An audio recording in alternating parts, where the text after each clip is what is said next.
What's going on, everybody? Welcome back to another episode of the Atlantic Files, the number one podcast on the number one division in the NBA, brought to you by the Underdog Sports Podcast Network.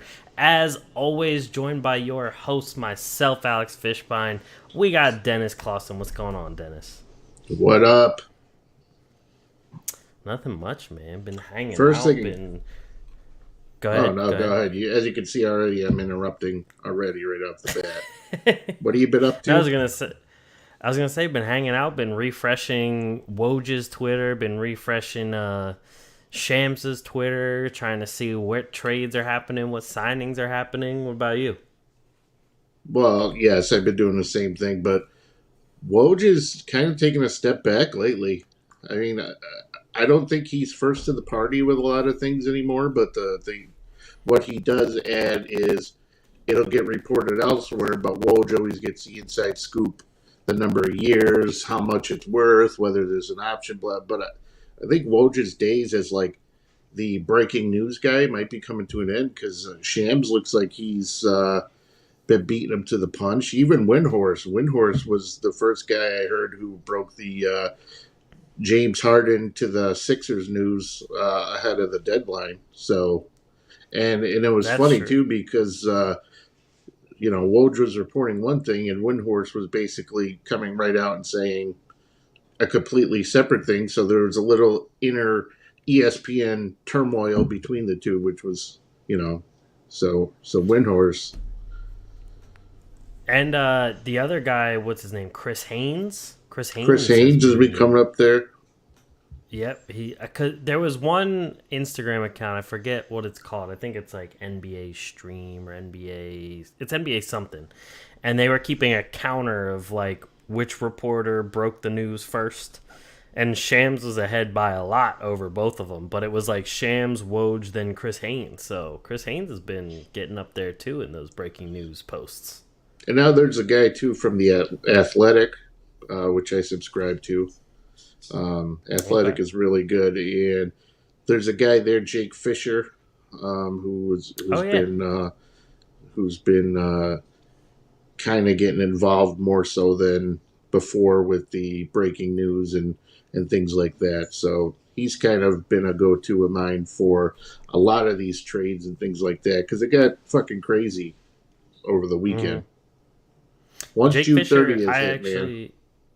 Oh, I know. Once that day hit, it was all bets were off. Chaos. I mean, the rumors started happening like even right before everything opened up. But Right. yeah, Jake Fisher. I used to read some of his stuff. He was on a blog called the Liberty Ballers. It was a Sixers blog. I used to read his work on there like way back in the day. No, it's the equivalent of what? Nothing but nets? Like that type of shit? Yeah. Yeah, like the fan-sided or whatever the like parent website is or whatever it's called. Right. I wrote for Fansided back in the day. Did you? Long time ago. Yeah, a long time ago. For like the Nets portion of it or just in general? Just in general. Okay, I got you. It's going back a little ways.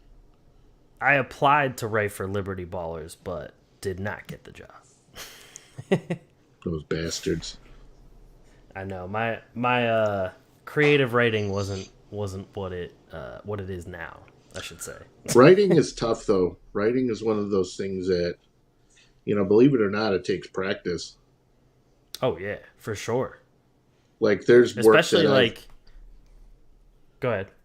No, I said there's work that I've done that I've looked through that, there's phrasing and things that I've done before that I was like, this thing's a mess.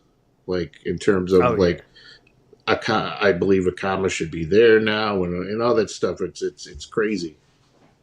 Oh yeah, looking at my work from like Basketball Society, like when it first started, even up until when I stopped writing, was night and day. And then on top of that, it was just like what I was trying to pass off as writing in my early days of college was not great. So it's tough, man. There's a lot of people who, have degrees, they're lawyers and doctors, and they still don't know how to write.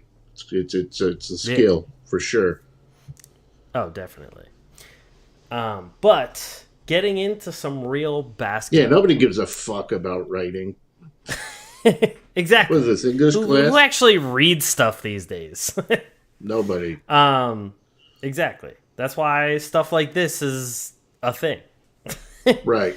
Um, but so for everyone listening at home, everyone listening on Spotify, Apple, if you're on YouTube, if you're on Twitch, if you're on Facebook, we're going to get into a lot of things here. We're definitely getting into the Kevin Durant thing because obviously all of you saw the picture for that and the title for this and everything. We're going to get into Kyrie Irving. We're going to get into some Sixers and takeaways from the NBA free agency in general. But we'll start things off with obviously the hottest topic. We got to talk Kevin Durant right off the bat. He requested a trade. Apparently, he's working with ownership and the GM and his agent and everything to get him to a place he wants to go. Look Apparently, at on you. his list. What? The slither. Exactly. I mean, everyone was calling KD a snake before, so you got to see where he's going to slither next. At this point, I can't argue with you. Yeah. So here's the thing, too. I was actually a big Kevin Durant fan for the longest time. Like, he was my favorite non-Sixer once Kevin Garnett retired. And I loved him in OKC. When he went to Golden State, I was even like, you know what? He was in OKC for so long. They didn't get the right pieces around him and Russ and all this kind of stuff. And I was like, I was kind of just making excuses just because I liked Kevin Durant. And then, of course, they win. He gets some finals MVPs, blah, blah, blah. Then he goes to Brooklyn, and it's like, in my head, I was like, all right, once he got to Brooklyn, this is going to either ruin or cement his legacy. Because, I mean, accolades and stats aside, like, he's still going to be one of the best scorers, all that kind of stuff. But in terms of, like, a winning pedigree type of player, that type of, like, mentality and you know, all that kind of stuff, I was like, this is really going to show, like, some of his true colors. And he sits out most of, if not all of that first year. Then he finally comes back and he's playing at the exact same level he was playing before. And now, after what, it's been like 3 seasons, but he's played 2 of the 3 seasons. And only a first round exit and what was the other one against the Bucks? Second round? Or was Yes. that a conference? Yeah. Second round exit, first round exit. And I mean, barely made the playoffs as it was. And now he's requesting a trade. To me, I was just like, all right, that's where I'm gonna like draw the line in the sand and be like, now you're just being a pussy. Like, now the going got tough, but you wanted it. You wanted to come to Brooklyn with Kyrie. You wanted to have this team with Kyrie and everything. You got James Harden for a little while. James Harden left, whatever it may be, but then you got Ben Simmons, a guy that you're supposed to be able to build around as well. And then you got Seth Curry, Andre Drummond, but then lost him in free agency. But now you still have a decent core of people, and you could have made some different signings. They even traded for Royce O'Neal, which is, that's a good addition. And all of a sudden now it's like, nope, don't want to do it. I want to get out of here, and I want to go to a team that's already a contender. Because who did he listed? Phoenix. Like, apparently the Sixers were on the list. Miami. Miami. All the teams that were like either number 1 seeds or supposed to make it to the conference finals or supposed to make it to the finals. Like, come on, man. That I can't support that. No, I completely agree. He gets injured in Golden State, tears his Achilles, out for a complete season. Brooklyn paid him literally an entire season to do nothing but rehab the entire time. They knew he was not going to play the season after he tore his Achilles, but yet Brooklyn still brought him in. They paid him for an entire season to sit there and do nothing. So now you have Kyrie has been in the situation. Kyrie has missed plenty of time since he's been in Brooklyn. We have the thing with the vaccination last season that cost him a bunch of time, and he's just a constant pain in the ass. My whole thing with Kevin Durant was Kevin Durant needs to step up and get his boy in check. Because if he thinks sticking up for his boy is going to do him any favors, it's not. He would No. be doing Kyrie a favor by holding him accountable. And it's never been a vaccination, thing. However, what it should be is people question him based on his previous on and off the court conduct, whether he was not getting the vaccine because he just didn't believe in it or just because he didn't feel like playing, and you know what I mean? So Kyrie led to James Harden leaving, which if James Harden was still on the team, even though he wasn't playing the best, the next season could have been completely different, especially if you finally had Kyrie, KD, and Harden on the floor at the same time for a big stretch of games. If they would have been able to, win more games, make a big run towards the end of the postseason, avoid the play-in tournament and things like that, they would have been. They could have had a shot, especially when you look at, the Bucks didn't really play the best in the postseason. Miami didn't really so they had a shot at least to go deeper into the postseason, if not make the NBA Finals. Was it likely? No, but at least they had a shot. Right. But the thing is that Durant now needs to. I'm a little skeptical too on how accurate all this reporting is lately too. I mean, we've heard the Warriors are interested. We've heard Miami's interested. He's interested in going to Miami. He's interested in going to Phoenix. We've heard Toronto emerge. We've heard all these teams now enter the conversation. We've heard more than half the teams in the league are interested in this. And then after the Timberwolves acquired Rudy Gobert, and they got a shit ton of first-round draft picks, obviously the price is now going to go sky high, because if you could get that much for Rudy Gobert, you should be able to get plenty more for Kevin Durant. So now there are rumblings that it may not happen after all. Like, they may run it back, like you said. So I think that's a good approach. I think they owe it to the organization to at least give it one more shot. If Kyrie's done after this season, which he's probably done in Brooklyn, even if he does make it to the floor this season in Brooklyn, he's probably not coming back unless he has a complete 180 in terms of how he handles himself on and off the court, stays healthy, things like that. But those guys owe it to the Nets to try to make one more legit attempt at winning a championship. And if Kevin Durant, like I said along, if he doesn't see that Kyrie Irving is a problem based on his history throughout the years in Cleveland, Boston, that's an issue. Like, makes me question what type of leader, what type of person he is, and things like that. But he has a chance now to totally rewrite his career. Because if he takes a trade out and goes to the Warriors, then he's never going to recover from that in terms of being lumped in with the greatest players of all time. He's already a great player, but I'm talking getting into that elite level, the Jordans, the Steph Currys, all that type of stuff. He's not even in that conversation because he doesn't have the rings to back it up. If he can lead the Nets to multiple championships, that's going to put him in the conversation as being one of the greatest players of all time. Agreed. Because, I mean, as of right now, he's been to 4 different finals, and he's 2-2. Now, one of those, obviously, he got hurt and everything, and that's when Clay got hurt and the Warriors ended up losing.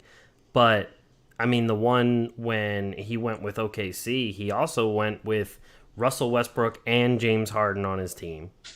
And granted, they were all younger, whatever it may be. But, I mean, that team was still pretty heavily stacked. And then it takes him, like, the only time he's won is when he already joined a team that, was at the top of their level, at the top of the NBA. They already won a championship, and they just barely lost one right before he came there. And then he comes, and then they win two more. But obviously, like, when he got there, now that team is in the conversation of, like, the greatest team of all time because they have 4 Hall of Famers on there. But right, so good. Yeah, go ahead. No, I was going to say, but this is his chance now. This is the first team that he's been on to where you can actually look at him and say, this is your team. Like, right. All his other championships that he's won have kind of tarnished him in terms of the fact that people aren't going to give him credit because he was hurt for it, for most of it. And then the fact, too, you have Steph, Clay, Draymond, all those guys on that team. So he's not going to get the credit he deserves for that. So if he decides to leave Brooklyn and then goes to Phoenix or Miami, and he's never coming back from that. He's going to be so just, that's it. He's done. He's never coming back from that. When you look at guys like LeBron, say what you want about him, but LeBron has always made everybody around him better. And he's took some pretty junk teams to the finals because of he is that kind of player. Kobe, after Shaq left, he still took the Lakers to the finals. MJ, if you look at MJ's teams, he had, Will Perdue and Bill Cartwright at center, B.J. Armstrong and John Paxson, all these. They're not great players. They're good pieces, but if it wasn't for that guy being on the team, they wouldn't have won 6 rings during the decade. So, he has a chance right now to take a step back and realize what he's doing, and then decide, is this how I want my legacy to be? Because if he leaves now and leaves Brooklyn, especially after they didn't have to pay him for a whole year. They decided to do it. He would have gotten paid elsewhere. But I think the Nets have accommodated him, of all people. They've done and Kyrie, they first they said they weren't going to let him play, and then all of a sudden they brought him back anyway. And a lot of that probably had to do with KD saying, we got to get my boy on the floor. You know what I mean? So. Oh, yeah. And that's the thing with KD, too, is, they gave him that 4-year deal. They gave him all that money, and they knew he wasn't even going to play that first year. Right. And that's a team that's committing to you whether you're injured or not because they're trusting in the future with you. They're trusting in the fact that you're going to bring them at least to the finals. Like, at this point, it's like, yeah, sure, they didn't win championships, but, like, they didn't even get to the conference finals, let alone the finals. So to just say, like, oh, all right, I tried, like, no. You didn't, like, it doesn't look like you tried because you didn't get anywhere close to expectations. Anywhere close. Right. So they were like a Mike Bash penis size away from beating the Bucks. I'm talking, 3 inches it was or something? Yeah. Like, they were that close to, like, with just Durant, because Kyrie wasn't around. He hurt his ankle during that series, and God forbid somebody tape an ankle up, these days. Right.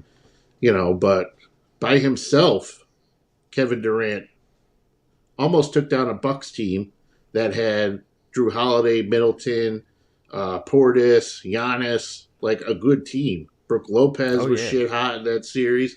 And, of course they want to keep him, but I wouldn't want to keep him at the expense of him acting like this. He's got to get his act together. And he needs to have a serious talk with Kyrie and say, hey, where are you at? Right. We came here for a reason. And if he can't do that, then I hear Orlando's nice this time of year. Know what I mean? Exactly. And the crazy thing, too, is the other thing that just doesn't look good for him is, like, so Golden State won before he was there. They won with him there. And then they just won without him there again. Right. So Golden State has proven, like, hey, we can do this with or without you. Right. So now it's like kind of back to the drawing board, because it definitely, I have a feeling like in his mind, he was like, oh, well, since I've been to Golden State, they haven't won again and blah, blah, blah. Like, they haven't been to the finals and they haven't done this and that. So obviously, like, I'm important. Can't But say the that moment anymore. they won that, exactly, the moment they won that championship, you're not that important anymore. So Nope. now I feel like that had more to do with him requesting a trade than this whole Kyrie saga and everything like that, because now he was like, well, shit, I have to go win a championship. And all of a sudden he's just like, but I can't do it with Brooklyn. I got to get traded to a team who can win right now. Even though Brooklyn is out there doing everything they can to get you the pieces to do just that, to get you there. But you wanted your friend Kyrie, the Kyrie who's almost never around in crunch time and everything because he's either always hurt or on a sabbatical. And they tried Either to get you mentally James or Harden. physically, he's on a sabbatical. Exactly. They got you James Harden. Gave up Granted, a he did get shitload of hurt. first-round picks. Exactly. Granted, he did get hurt, but even when he came back, he was still good enough. Like, look at the Sixers. The Sixers looked like they weren't gonna like really make it that far with nobody, and now James Harden has turned them into like a actual contender, even at the lower level that he was playing. And who drove him away? Your friend Kyrie. So sometimes you have to be My like, friend. exactly, not your friend, Kevin Durant's friend. Oh, yeah. Um, But you got to look so at it's it, too, just, like... oh, sorry, yeah. honey. But you No, got to no, look go at ahead. it, too, like Durant had that nagging hamstring ailment for, like, 2 seasons, right? Right. And that fucker played through that injury for a lot of times. But I'm sure there was a moment in time, and this isn't even, I'm pretty much sure that this was, Harden probably was like, you know what, if this asshole, meaning Kyrie, isn't going to be on the Mhm. floor, why am I pushing myself through this hamstring injury that's making me, basically, I can't do what I normally do, which is, you know, drive to the rim and things like that. So there was probably a lot of times when he didn't play when he could have, but he's like, you know what, fuck it, I'm not pushing it.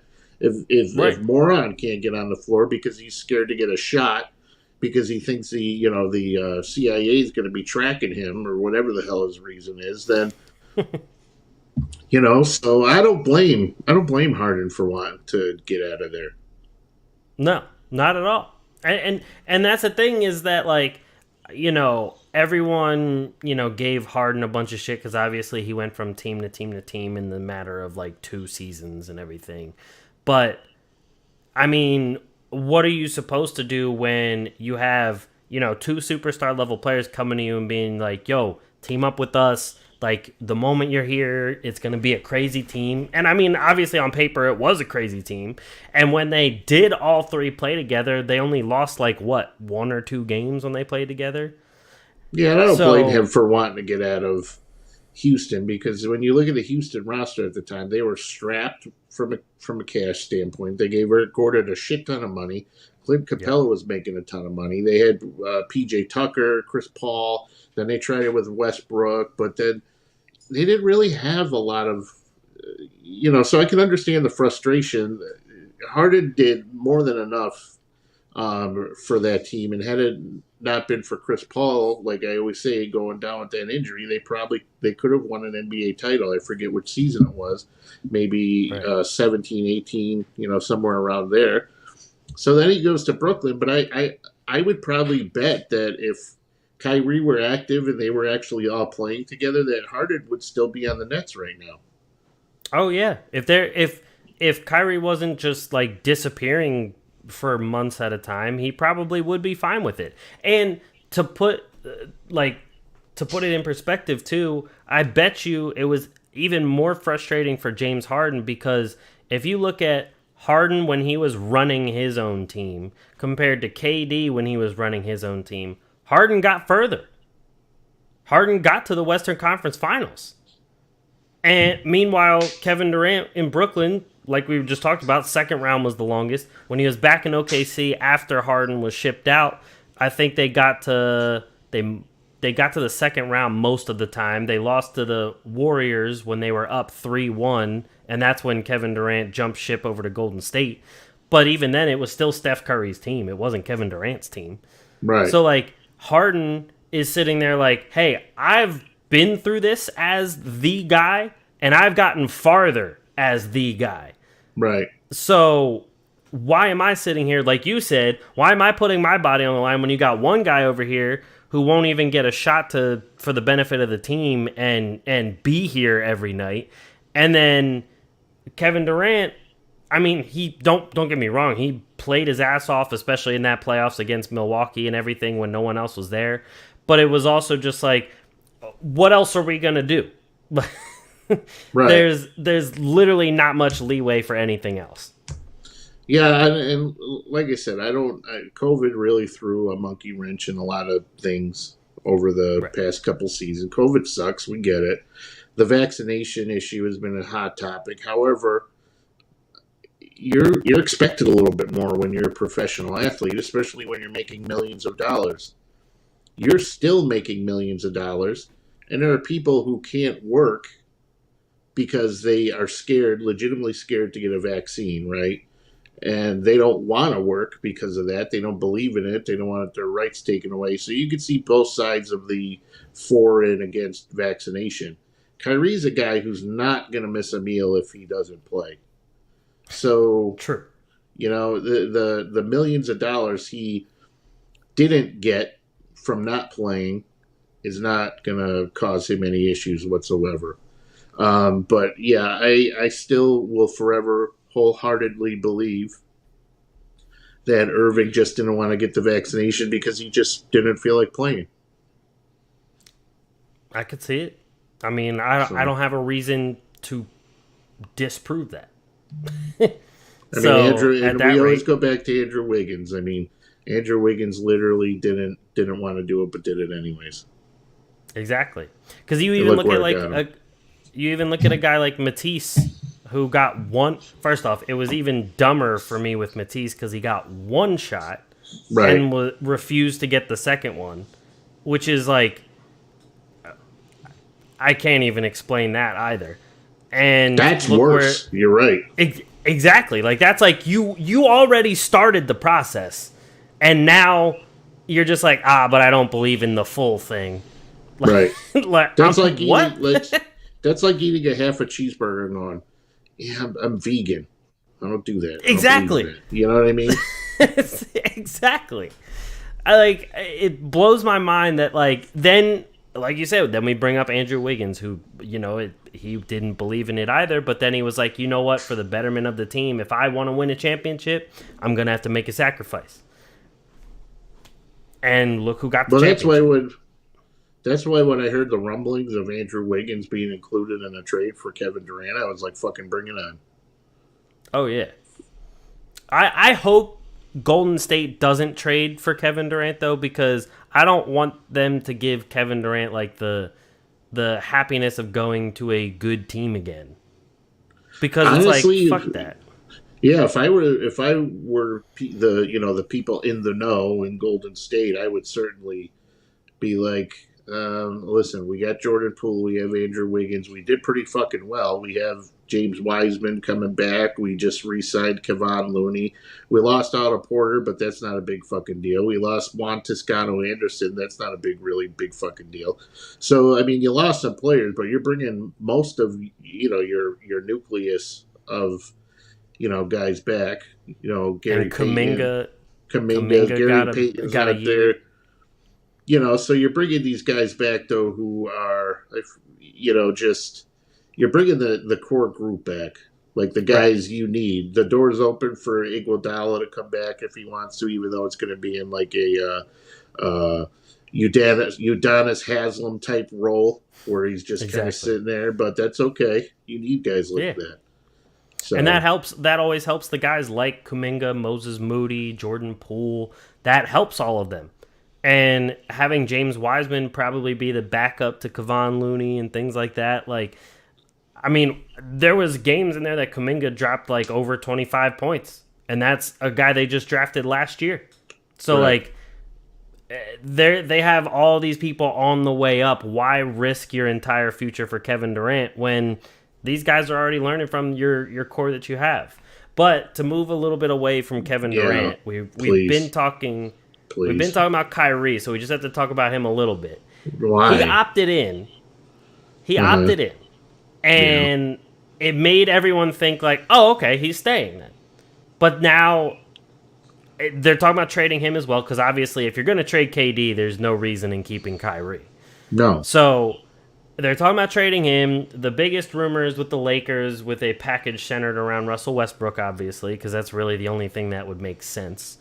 And I just think the one report that I thought was funny, but also like I hope it's true, is the fact that Brooklyn was like, we're not concerned with like satisfying where Kyrie wants to go. We're gonna ship him wherever we want to ship him.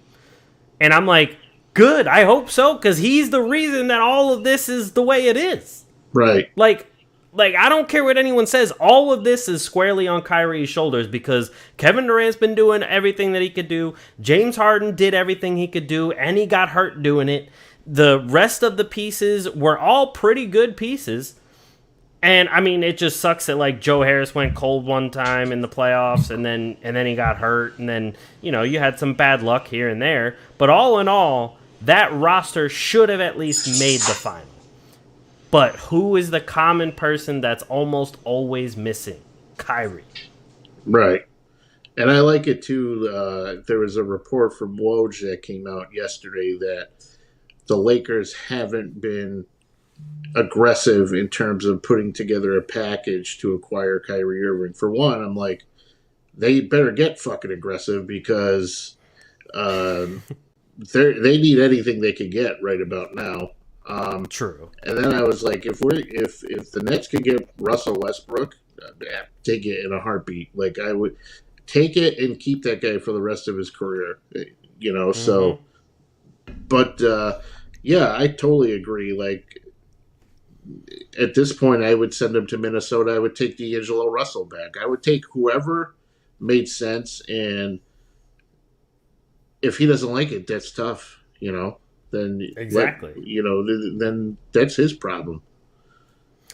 I completely agree. I don't understand like why a team, especially after all this, why a team would be like, you know what? We'll send you wherever you want. Just let us know. Like, no, not at all.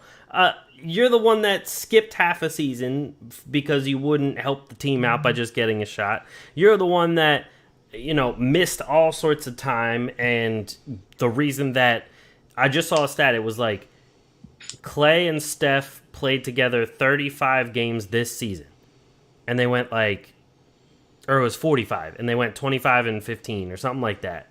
And then KD and Kyrie played together like 44 times in the last 2 seasons. Like, That's embarrassing. Exactly. And you look at Kyrie's like games played and everything, especially over the 3 seasons that he's been at Brooklyn, and it's been god awful. I mean, I was just looking at it the other day, but right here. So this past season, 29 games. The season before, 54. The one before that, 20. Mm-hmm. It's a joke. In his first season and the most recent season, he has only played 49 games. Mm-hmm. Yeah. That's ridiculous. How are you supposed to give this guy what he wants when he can't even get on the court? But see, at least in Kevin Durant, like I would punish him, but at least I would send him to where the weather's nice, like Orlando.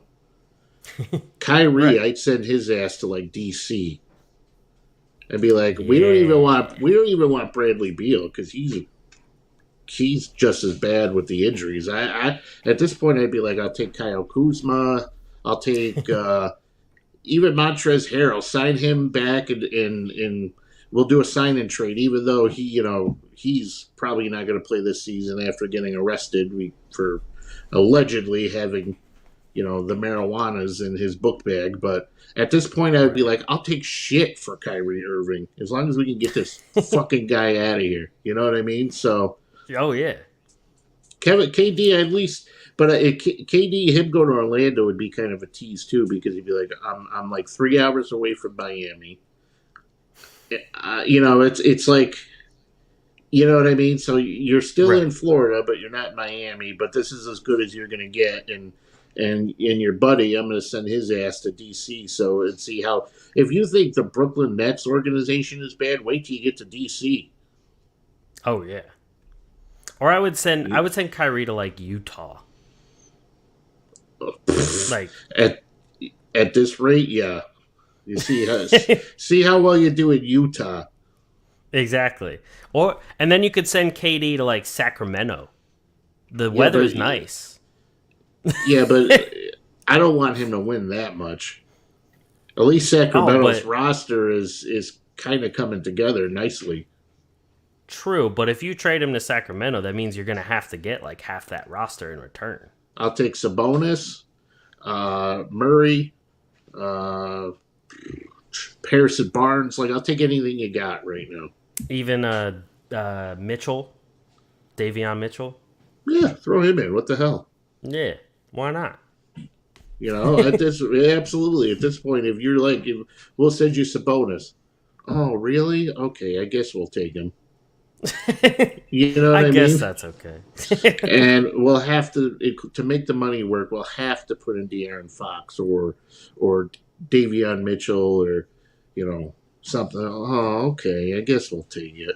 But do you want Joe Harris? Just so we make sure we're not ripping you off, we'll throw Joe Harris in there for you. Perfect. Case closed. Exactly. Done. Thanks. Yeah. Deal. Fuck out of here, these clowns. Oh God, yeah. I just can't wait for the day that we can finally stop talking about Kyrie.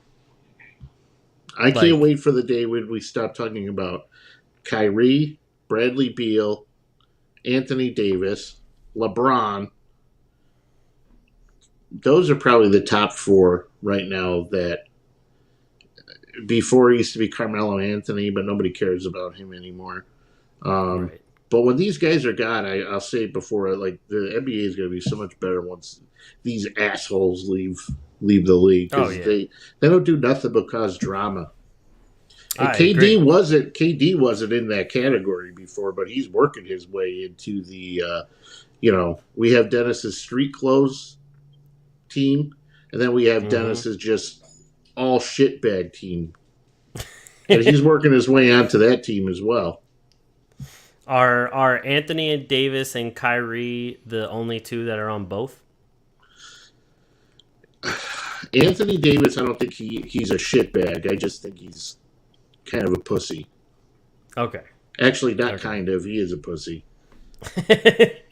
But if you're going to... I think the shitbag team would be like... Kyrie's definitely on the shitbag team. And there's a couple more that are working their way there, but I got to think about this a little bit more, but I think LeBron's working his way to the shitbag team. Okay. And like Carmelo's on the shitbag team. And to be on the shitbag team, you got to be just a crybaby. You got to whine all the time. You want to get traded to teams that are good. You don't play through injuries. So yeah, I guess Anthony Davis would be on the shitbag team. Okay. Because he literally, as I was saying, all the criteria to be on that team, he literally checked all the boxes. So welcome to the all shitbag team. So right now we got on the shitbag team, the starting five so far is Kyrie, Carmelo, LeBron, and Anthony Davis. We just need a shooting guard. Well, throw Bradley Beal in there. Okay, Bradley. Because he loves to get himself into. He loves drama. He loves to make it about him. Whenever he had the chance over the years to opt in, or whenever there was speculation about what he was going to do, whether he was going to sign a max, or whether for one, the Wizards are. That's exactly what to give this guy a max like that. You're out of your fucking mind. This guy's Oh not yeah. worth it by any means. No.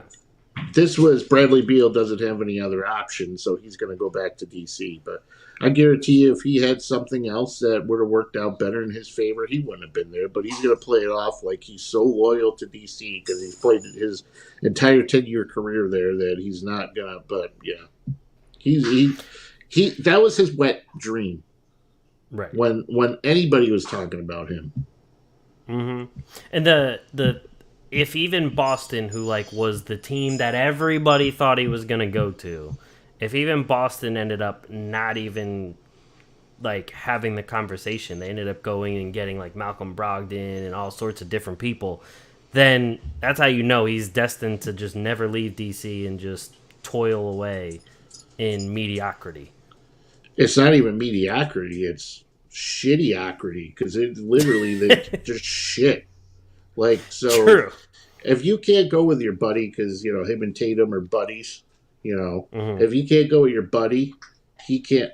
You're the face of the franchise. If he can't lobby to get you to Boston, Right. and your end result is I'm going to take Malcolm Brogdon, who good player, just kind of street clothes, and Sam Hauser. We're going to bring Sam Hauser back.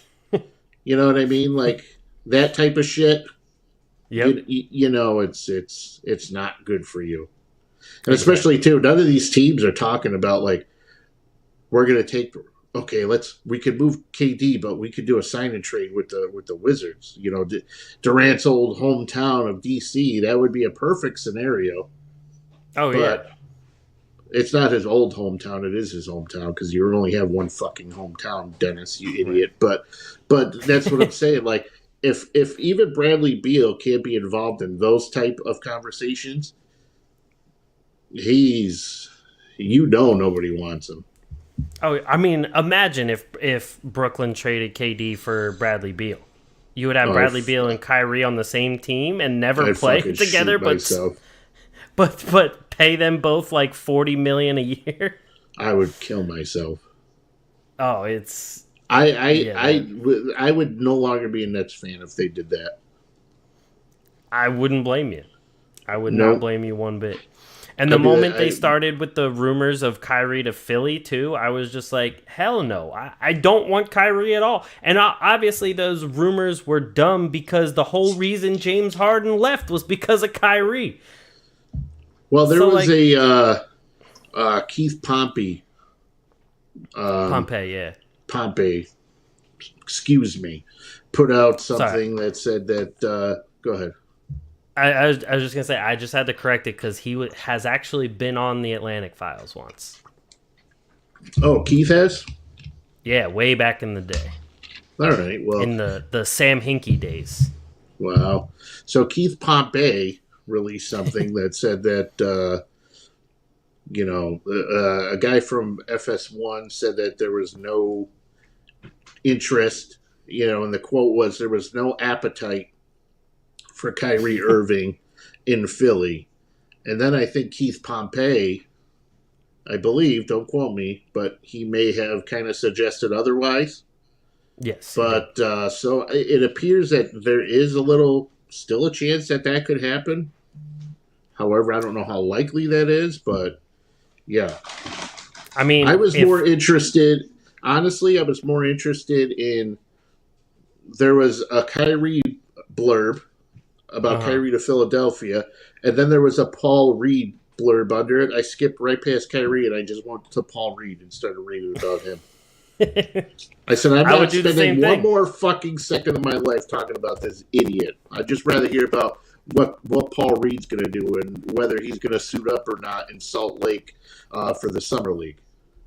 I would do the exact same thing. And I mean, I hate the fact that like there are these rumblings about Kyrie, and for Kyrie, it's like, hey, yeah, sure, come to Philly if you want to be booed off the court for doing the same shit you've been doing at Brooklyn.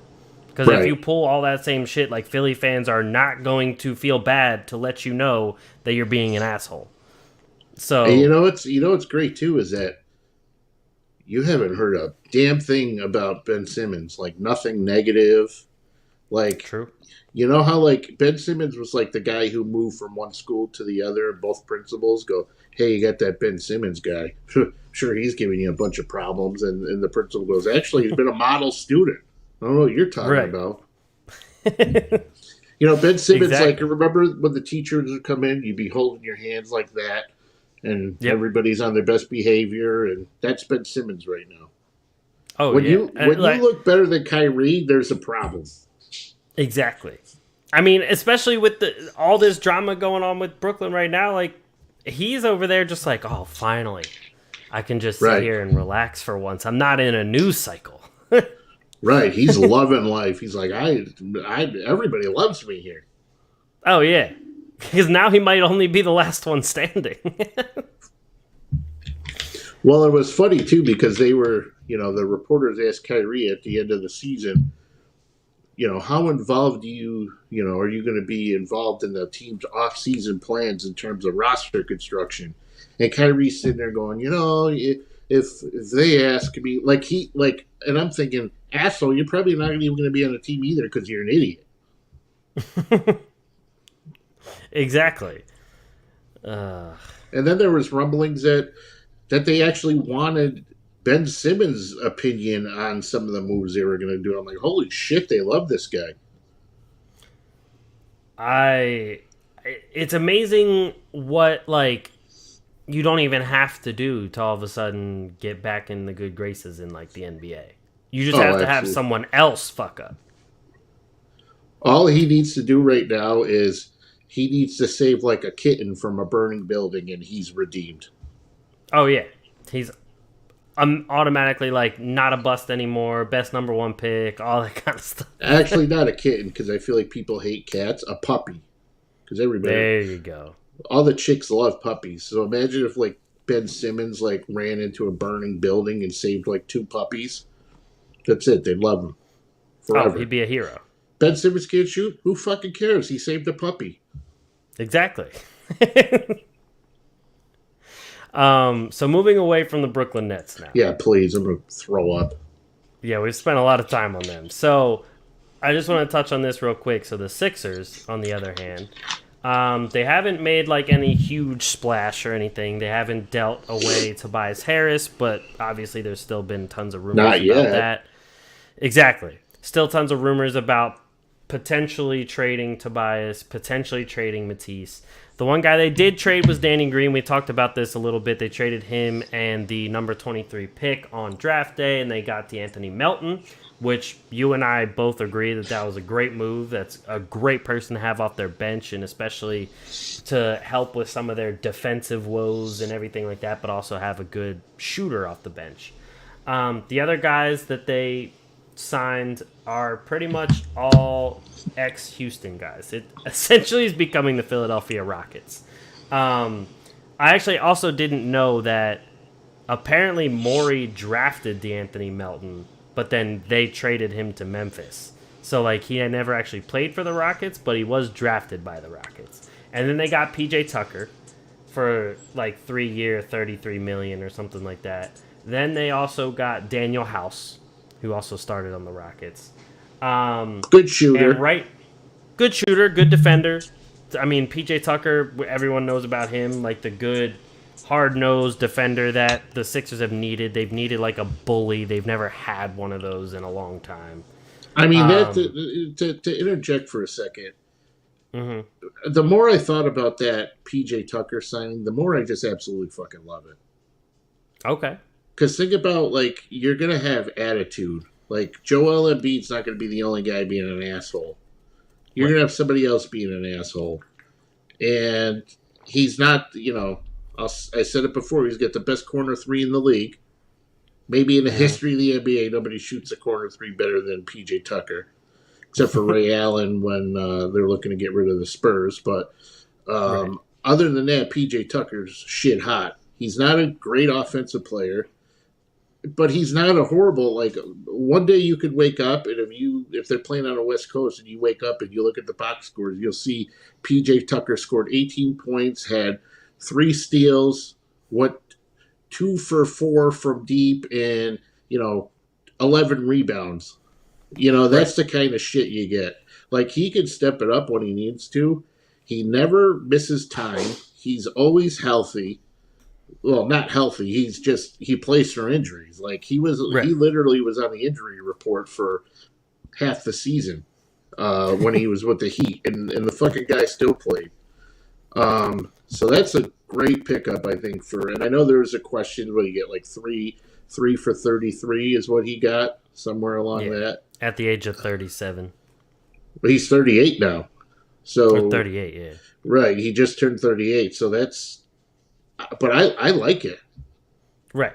Right. I mean that was going to be like they had to if they wanted him. Like someone was Right. probably going to give it to him. Honestly, Milwaukee might have even tried to give it to him to get him back. Because that was one of the other teams that was rumored to give him money, and then Miami was also trying to re-sign him. So, But look at the teams though he's been on. He's been on Miami. Miami did well when he was there. They did well this season. He was on the Rockets. They did well with him on the Rockets. Um, he he won in was Milwaukee. in Milwaukee. Yeah, he's been on like 12 teams, but I mean, he's made a difference wherever he goes, and that's definitely not going to hurt the Sixers. No, And picking no. up a guy like, Go ahead. Go ahead. oh, you know me, I'm fired up now. So, but It's all we need a shirt that says Dennis is fired up. But good. D'Anthony Melton, getting a guy like that, I mean, Danny Green, I'm sure they would have contemplated keeping him had he not had surgery, but they're getting a younger guy, a guy who can play a pretty good role off the bench. Oh yeah. So, yeah, we'll take it. Right. And the thing that kills me is like I'm sitting here looking at like different Sixers threads and groups and all this, and people are just like, Daryl Morey sucks, like he didn't even get us anyone that good. And it's like the main need for the Sixers was a better bench because their entire bench would score 6 points in like 3 straight games. So obviously you're losing because you had zero depth. And most of the role players and most of the bench players were either one way or zero way players. They were just, they couldn't give you multiple of anything. So it's like the moves that Maury made to me so far, I think, have been great. They addressed 3 separate needs. Like you said, the attitude, the defensive mind, the also like the veteran presence and everything of PJ Tucker is huge. Also having that corner 3 threat because that is also what Danny Green was. He had that corner 3.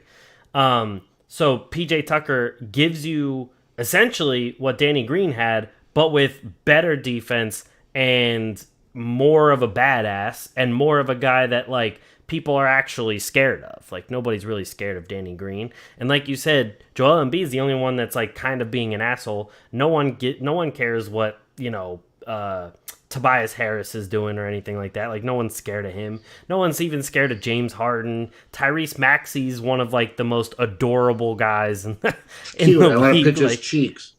right, exactly. So, So at least he gives you some toughness, some grit. I And tell you though, then who's a badass is that fucking Korkmaz. He was somebody to watch out for. When no, I'm only kidding. I know, but Korkmaz is great though. Korkmaz is funny. But then I mean Daniel House, also a guy that can actually play some tough defense, and I can't say enough how much I like the D'Anthony Melton thing, the deal. And I gotta say, I was actually surprised with this whole James Harden taking less money thing. I really didn't think he was going to do that. I thought he was just going to opt in and be like, it is what it is. Here's the money that I'm owed, and you got to build the team. So I will say, like, hey, like 1 point for James Harden on that, like respect for that. But Well, don't respect him too much yet because he hasn't re-signed with the team yet. So, well, yeah, true. We'll see when he actually. Hopefully, he doesn't go somewhere else. Right. But the sentiment, like respect for the sentiment so far.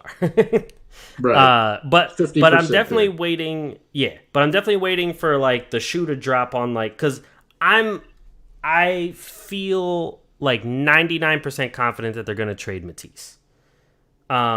Not only has like the front office and everybody turned on Matisse, but like Sixers fans used to love Matisse. Matisse was like the fan favorite. And this season, from like halfway through the season on, actually, I would say just the playoffs because when James Harden first arrived, Matisse was all of a sudden hitting threes and everything and cutting and doing all the right things. So people still loved him again. But then the playoffs showed up. He couldn't play in Toronto because he only had the one fucking shot. And then he disappeared. He couldn't hit a shot to save his life. His defense wasn't even that great either. He wasn't really locking anybody down, and a lot of people were scoring on him, and he was fouling all over the place. So the whole city kind of turned against him and was like, all right, get his ass out of here. Get someone that can actually play some offense, shoot the ball, and a little bit of defense. Because now, like, fuck Matisse. But then also, Tobias has been a hot topic because of his contract. If Tobias was making like 20 million, there would be probably no arguments in Philly. Like zero. But he's making more than Joel Embiid, which is insane.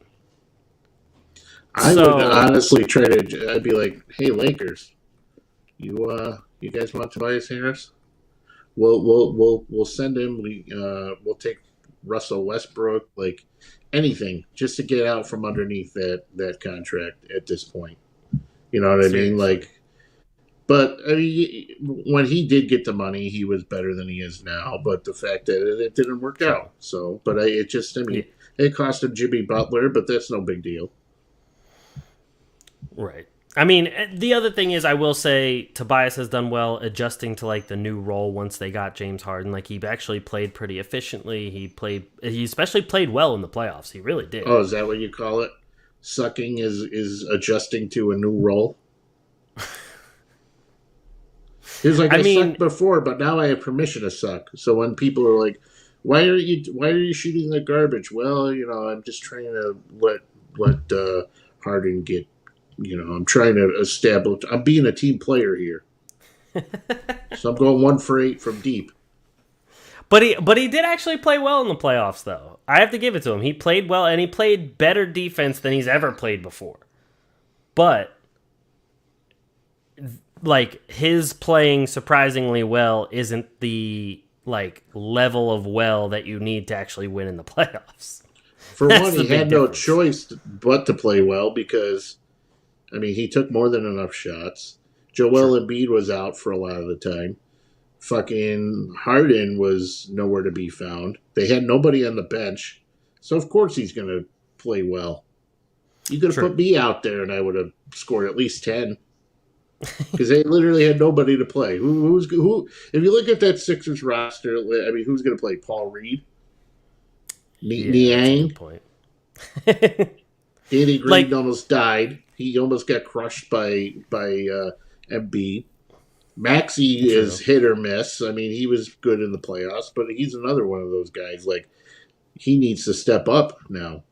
Like he Right. had his year in, and now Yep. it's game time here, honey. Oh yeah, like this third year coming in is gonna be his like, all right, now you have to be consistent second, third Right. star here. Training wheels are Um, coming off. exactly. I do like the idea. The one rumor trade that has been kicked around about Tobias is to Cleveland for Kevin Love, and then like people have swapped in and out either like Colin Sexton or Karis LeVert or They don't anybody in want that Karis realm. LeVert. They don't want Karis LeVert. I mean, if it got us both of those guys, Yeah, but Kevin Love's about 48 at this point in his career, true, and Karis LeVert plays about 20 games out of a 82 game season. So, um, you know, at least Tobias Harris shows up. Now, I mean that's true. if you're gonna say like Sexton for Karis LeVert and Kevin Love for like Maxi and Tobias Harris, then I would probably take that because I think getting Colin Sexton over like a Maxey would be a huge upgrade. Okay. But the Mavericks were interested too in Colin Sexton, and I don't think the Mavericks don't have shit to get Colin Sexton because No, once unless they Brunson went trade to, like Dinwiddie. yeah, it didn't. I mean, yeah, I mean you're going to get much better, but for one, they don't want Dinwiddie when it comes to Colin Sexton, and then who the fuck else are you going to trade? Dorian Finney-Smith, Tim Hardaway, Right. Maxi Kleber. They're like, get the fuck Right. out of here. We don't want any of that garbage. You know what I mean? So Oh yeah. No, for sure. So, moving away from the Sixers, then takeaways from NBA free agency in general. I mean, who do you think came away from free agency as like the biggest winner? Who do you think is like the most interesting now to you? Like, what team are you interested in seeing after the moves that they made? What do you think? at this point, it's like even hard to remember some of the. You have a list up of True. some of the moves. I will have a list in 1 second. Let me bring it up. I mean, there was just so much shit going on that. Let's see. Here we go. NBA.com apparently has one. Look at them actually doing stuff. Right. Let me share the screen without breaking everything.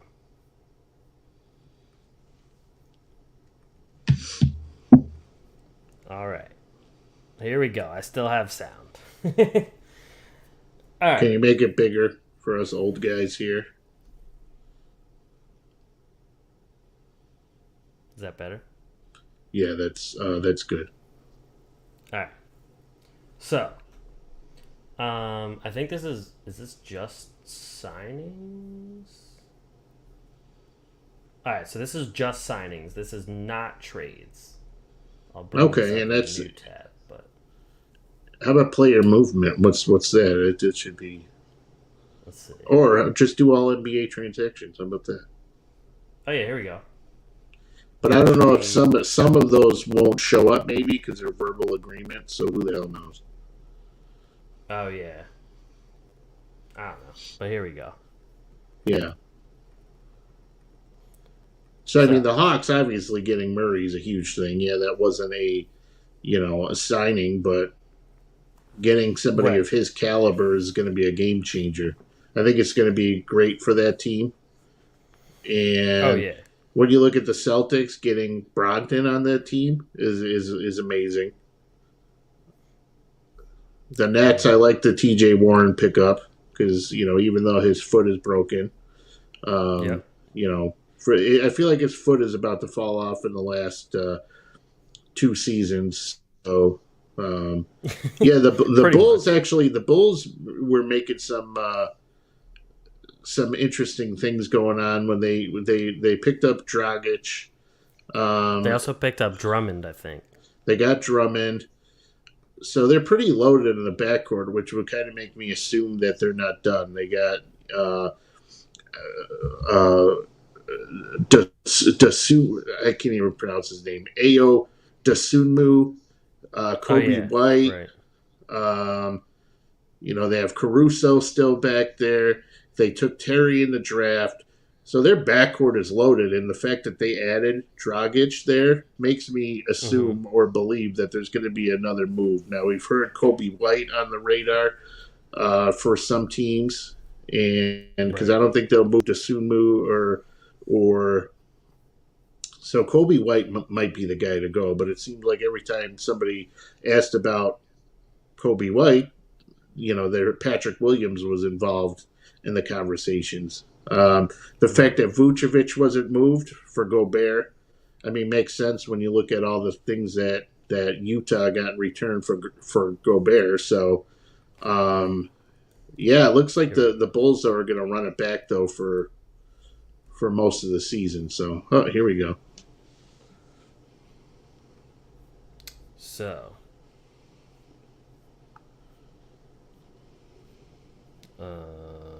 where did Did I? It had a free agency tracker when I was looking at it before. All right, if I But could just see teams though, I can piece together. Like I just yeah. can't think of the Lakers too was the Lakers were kind of interesting too with some of their uh movement this offseason. Can you make that bigger there, honey?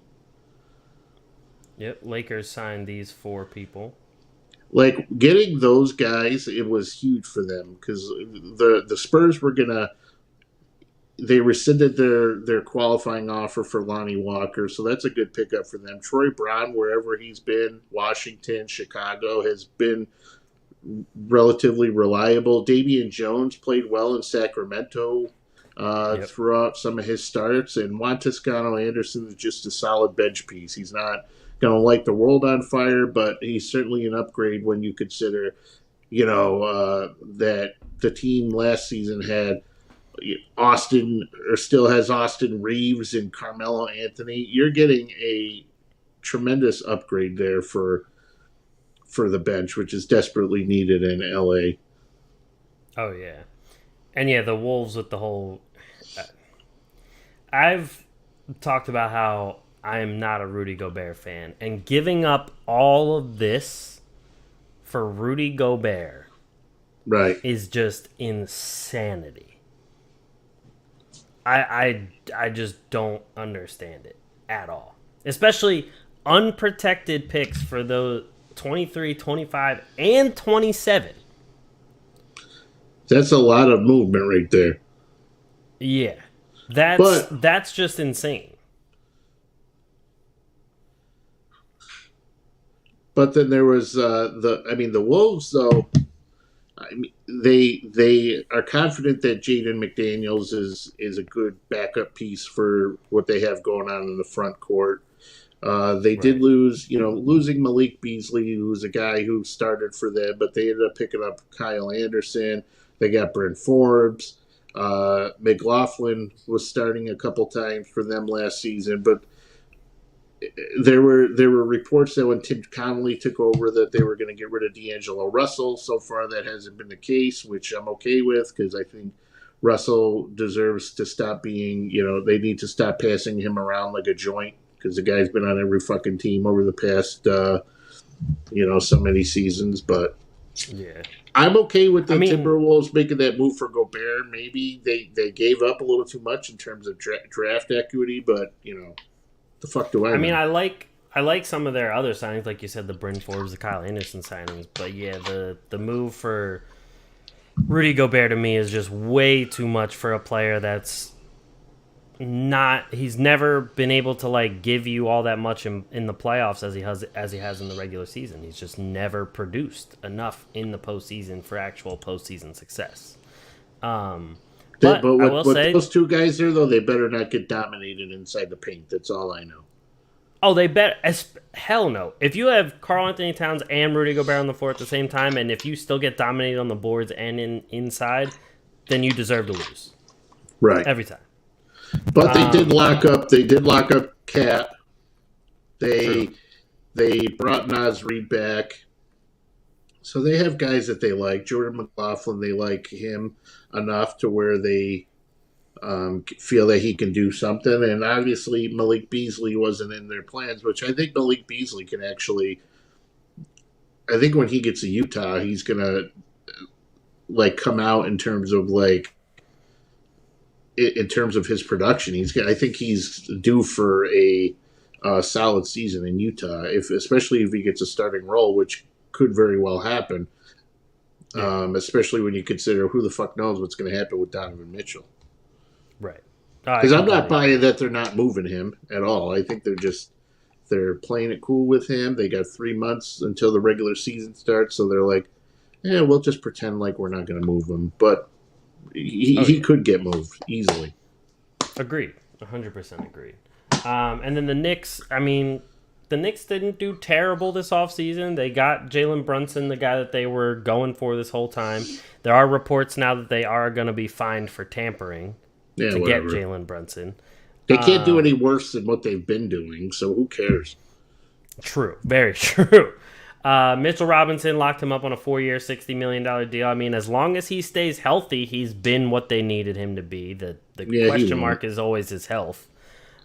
But they got rid of And Kemba, they got rid of Alec Burks, they got rid of Noel, and they brought in Isaiah Hartenstein, which is a Steamstein, however the fuck you say it. I know people say it different ways, so. right. And I mean, honestly, he's been the one that like they really want the most. So Right. he's always a good one.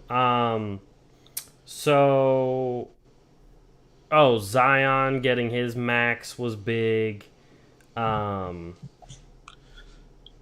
So I think a Darius lot of Garland the. also got a max. Yeah, so I think a lot of the questions right now that we're going to have, obviously, KD and Kyrie, are they going to go anywhere? DeAndre Ayton is still a guy to watch because that's something that is probably going to be happening soon. Donovan Mitchell, um, Miles Bridges, who the hell knows what's going to happen with him? Colin Sexton, yeah, Yep. he's a pile of garbage, but not Colin Yep. Miles Bridges. Colin Sexton, Exactly. that's another big one to watch. DeAndre Ayton. DeAndre Ayton. So yeah, there's a lot of guys who will James Harden re-sign in Philly, even though he said he would, but he will. Right. But yeah, Yeah, I just like we mean, talked about though, there was a lot of movement from just a lot of good pieces that got moved to some of these teams that are going to make a difference next year. oh yeah, and honestly, there's some like underrated ones, like Otto Porter going to Toronto. I think that's a good move for Toronto to put on their bench for another wing player. DiVincenzo going to Golden State. Golden State gets another, guard that can kind of do it all on very little spurts. You talked about the TJ Warren signing for Brooklyn. I thought that was good for them too. Dallas getting JaVale McGee to shore up their front court after getting Christian Wood. And Um, honestly, though, as crazy as this sounds, Gallinari going to Boston is another huge pickup for the Celtics. Agreed. And Joe Ingles going to Milwaukee. Honestly, I think that's a really good get for Milwaukee. He's a Milwaukee kind of player. Oh, he is. He's definitely a Milwaukee type of player. Um, and then there was a Rubio, couple. the Oh, Cavs got Rubio back for at least, yeah, he got 3 years, and he'll probably be back maybe around the All Star break. And holy shit, yep. the Cavs are looking pretty good. Bruce Brown going to Denver. That's the one that I really like that deal for. You and I talked about this over text, but Bruce Brown going to Denver, I think, is going to prove to be one of the best and underrated moves of the offseason. That might be one of the best moves throughout the offseason. I think Bruce Brown, Gallinari going to the Celtics is going to be huge. So right now, I mean, I think I had a stroke, but it's okay because I really can't think of anything. But Yeah, I mean, once you get down here, it kind of gets to a hey, lot don't of. Sam Hauser. I tell you, he There might he have a is. role. He might have a role in the rotation. 3-year deal. I mean, he'll And, be there a and, while. and then the Suns bringing back Biombo, which is going to is going to do them well, I think. Yep. Especially if Even they get getting rid of Josh Aya. Okogie. Right. So yeah, I mean, I don't mind the Biombo bringing him back. Kevon Montrezl Harrell's Looney. an interesting one. I mean, seeing where he goes as a backup center, he could always help as a backup. Well, I mean, Um, he's got a little thing, maybe a felony. That's not a big deal. So true. if he can get past that, he'll be fine. True. But I'll just, I mean, we've talked about pretty much all the moves here, but I just want to kind of wrap things up on this whole Miles Bridges situation. Yeah, that guy is a complete asshole. He's a piece of shit. Obviously, especially with like the pictures and stuff coming out of what happened, I think that should further show like he's definitely not getting anywhere close to the money that he was going to expect. And at this point, there's been the reports of Charlotte completely rescinding his offer. And then it sounds like he might not even be playing in the NBA next season. Here's the thing, right? Were you done? I'm sorry. Yeah. Go ahead. I think, though, it's important that we don't presume somebody's guilty. We got to let the legal system pay out, Right. play out. So he deserves that at least. Because I'm not saying that this story was fabricated by any means, but this is why it's important to let things play out Right. before anybody rushes into it, because we're talking about a guy's life on the line. So Right. if he did it, which I'm not saying that, and you're not saying it either, but he's a piece of shit if Right. this is correct. However, I will give the benefit of the doubt, which anybody should in this country, because we're in America. We're just coming off the 4th of July, our nation's birthday. So Yeah, we should at exactly. least, we have these legal systems in place to let stuff like this play out. So Right. he deserves that at least. Let it play out, and then if he is guilty, then he's a scumbag. You should never pull. I'm not the guy though to say that he shouldn't play in the league again. However, Right. if he does end up suiting up somewhere after being found guilty of this, I would be really surprised. Yeah. Agree. I And mean, look at that's all the guys like Ray Rice, Yep. done, Yep. The one Kareem punter Hunt. from the Giants. Who cares about a punter? Well, that's what I mean. If you're a punter and get kicked out for it, That's bad. Kareem Hunt, but Kareem Hunt managed to make it back. So there have been right. some, women abusers over the years who have made it back. But Right. Yeah. I mean, it's just like we have the big also thing. seen, Go ahead. though, that, and I might get a little heat for this, but there have been times when things aren't exactly as they appear. Am I saying this is the case in this situation? Absolutely not. Right. However, this is why I'm saying we shouldn't rush to judgment and we should let things play out. Right. I mean, in this country, everyone's American. Everyone's American. I mean, yeah, that's for sure. My brain fart I'm just a I'm really. a I'm a sovereign citizen. I meant to say everyone is innocent until proven guilty. Right. Obviously, it doesn't look too promising for Miles Bridges. Right. And like you said, if he's guilty, he's a scumbag. He's a shitbag. Right. He'll be on the shitbag team. Oh, absolutely. He'd be the captain. Exactly. They don't have season basketball, but he's getting the C right up there. Exactly. And it I will say there was one tweet that made me laugh, but it's also kind of sad.